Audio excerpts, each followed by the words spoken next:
fear the fogs of the forest because, well, they are your friend. Embrace the fog. Don't run from it.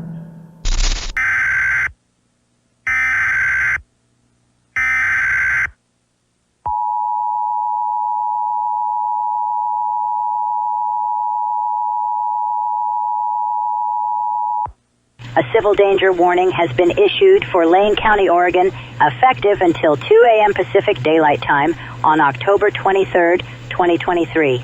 Dangerous fog was reported across Cottage Grove and surrounding areas.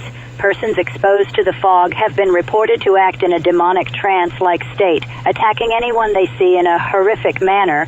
Some eyewitnesses report multiple abductions and murders in the forests. Multiple bodies have been found, but most are deemed unrecognizable. This is an extremely dangerous situation. Please stay indoors. Do not go outdoors. The fog is dangerous. Please avoid the fog.